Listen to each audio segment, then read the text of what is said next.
ലൈഫിൽ എനിക്ക് എങ്ങനെയെങ്കിലും രക്ഷപ്പെട്ടേ പറ്റൂ എന്നുള്ള എൻ്റെ അവസാനത്തെ ശ്രമത്തിൻ്റെ ഫലമായിട്ടാണ് ഞാൻ ഈ ദോഹയിലെത്തുന്നത്. ദോഹയിലെത്തുമ്പോൾ തന്നെ ഞാൻ മനസ്സിൽ കുറിച്ചിട്ടിരുന്നൊരു കാര്യമാണ്, ഇവിടെയും കൂടി എനിക്ക് രക്ഷപ്പെടാൻ പറ്റിയില്ല എന്നുണ്ടെങ്കിൽ ഞാൻ നാട്ടിൽ പോയി ആത്മഹത്യ ചെയ്യണമെന്നുള്ളത്. കാരണം ഞാൻ ഈ ദോഹയിലെത്തുന്നത് ഒരു പ്രോപ്പർ ഓഫർ ലെറ്റർ കിട്ടിയിട്ട് ഒരു പ്രോപ്പർ വിസയിലൊന്നും ആയിരുന്നില്ല. കാരണം നാട്ടിൽ ഞാൻ ബാങ്കിങ് ഫീൽഡിലായിരുന്നു ജോലി ചെയ്തുകൊണ്ടിരുന്നത്.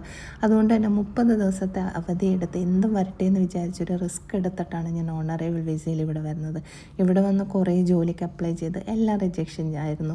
2-3 ഇൻ്റർവ്യൂസ് കിട്ടി, അതും റിജക്ഷൻ ആയിരുന്നു. കാരണം എനിക്ക് എക്സ്പീരിയൻസ് ഇല്ല എന്ന് പറഞ്ഞിട്ട് നാട്ടിലേക്ക് പോകാൻ 3 ദിവസം ബാക്കിയുള്ളപ്പോഴാണ് എനിക്ക് കോൾ വരുന്നത്, എനിക്ക് ദോഹയിൽ ജോലി കിട്ടി എന്ന് പറഞ്ഞിട്ട്. എൻ്റെ കംപ്ലീറ്റ് ലൈഫ് ചേഞ്ച് ആവുന്ന ഒരു നിമിഷമായിരുന്നു ആ ഒരു നിമിഷം എന്ന് പറയുന്നത്. അപ്പോൾ എനിക്ക് എല്ലാവരോടും പറയുന്നത്, നമ്മുടെ ലൈഫിൽ ഒരു ചാൻസ് എല്ലാവർക്കും ഉണ്ടാവും. ആ ചാൻസിന് വേണ്ടിയിട്ടാണ് എല്ലാവരും ശ്രമിക്കേണ്ടത്. അപ്പോൾ എനിക്ക് ഇൻവിറ്റേഷൻ തന്ന അർജുൻ, ജോലി തന്ന റഫീഖ് സാറ്, എനിക്ക് ചിലവിന് പൈസ തന്ന എൻ്റെ പപ്പ, എനിക്ക് ടിക്കറ്റ് തന്ന എൻ്റെ അണ്ണൻ, എനിക്ക് ഇൻ്റർവ്യൂസിന് ഇട്ടുകൊണ്ട് പോകാൻ ഡ്രസ്സും ചെരുപ്പും വാങ്ങിച്ചു തന്ന ഫിറോജ്, എല്ലാവരോടും എനിക്ക്